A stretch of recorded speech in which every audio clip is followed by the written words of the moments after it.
America's election headquarters, 4 questions for the next 4 years. Our segment that gives you a chance to ask White House candidates about issues that most concern you. Today, our guest is South Carolina Senator Lindsey Graham, and the senator is here from the campaign trail in New Hampshire, taking a time out to speak with us. Senator, nice to have you. Thank you. It's a big news day, and a lot of our viewers have questions about the news. We just were covering the White House announcement, special operation forces to go into Syria and also to be more involved in Iraq. Mac had a question, and he just wanted to know your reaction to the announcement of the deployment in Syria. He wants to know if you think it's overdue. Well, number one, President Obama's done the worst thing you could possibly do as commander-in-chief. He's put 50 brave Americans at risk without any hope of success. The goal of degrading and destroying ISIL is the right goal. This move will not advance the cause. As a matter of fact, it undercuts our efforts because in the eyes of the enemy, sending 50 soldiers proves to them how weak President Obama is, that he's really not all in regarding their destruction. They're certainly all in regarding their caliphate. In the eyes of our allies, it shows how unreliable we are. So this is really actually a giant step backwards. It won't change the conditions on the battlefield. It puts 50 brave Americans at risk, and it reinforces to our enemy, ISIL, that President Obama has no intention of destroying them. What would be the right number, in your opinion? The right thing to do is establish a no-fly zone so Syrians don't have to leave their own country, that you could train Syrians within Syria without them being killed, form a regional army to supplement the Free Syrian Army. You're going to need thousands of people to destroy ISIL, and there's not capacity within the country. So I would get Turkey, Jordan, Egypt, Saudi Arabia, the region. I would use their armies to supplement the Free Syrian Army. Would be about 10% of the force, and I'd go in on the ground and I'd destroy these bastards.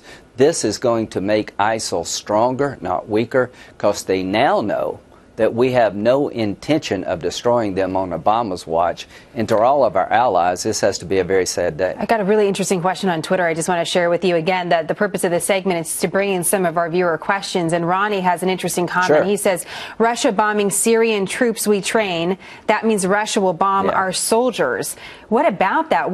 We've seen what Russia is doing inside of Syria, and it's targeting some of those that we train. So what does that mean for the special operators that are going in?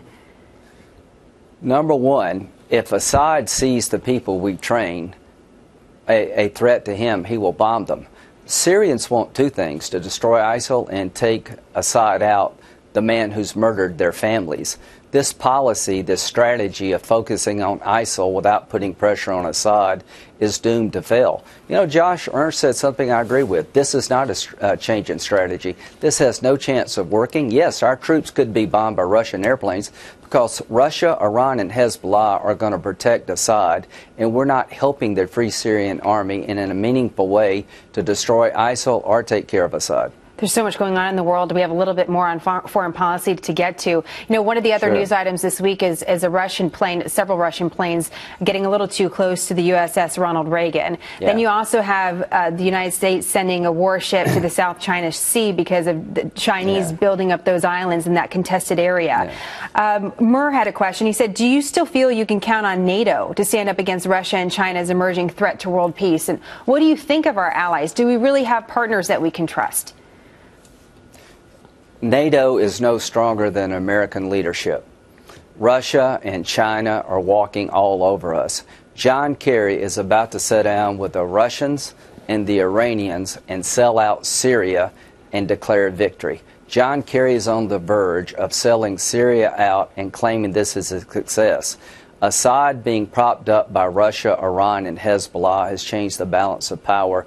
What you see in the Ukraine, what you see in China, what you now see in Syria is our adversaries are walking all over a weak president. It breaks my heart to know that the President of the United States' voice no longer matters, and he's just reinforced in the eyes of our enemies that he's all talk and no action. So you want his job, though. So how do you repair that? The situation as you lay it out is one that certainly could make a lot of those listening to it very nervous. So how do you repair what you feel it has really been damaged over the last several years?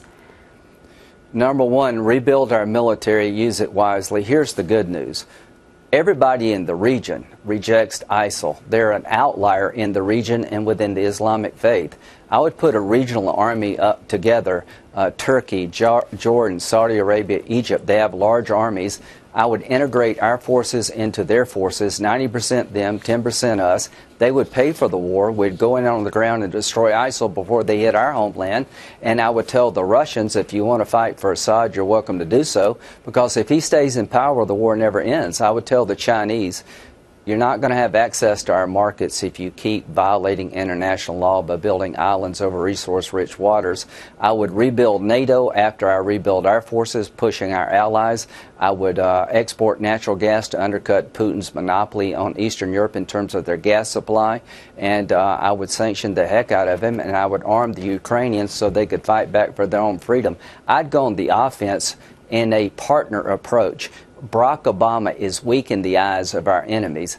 I would be on day one strong in the eyes of our enemies. Let me ask you about something that's a little bit more short term, and this is more immediate. It's about the budget that was voted on last night. You're one of the only presidential candidate that's actively serving in the Senate that voted for the budget.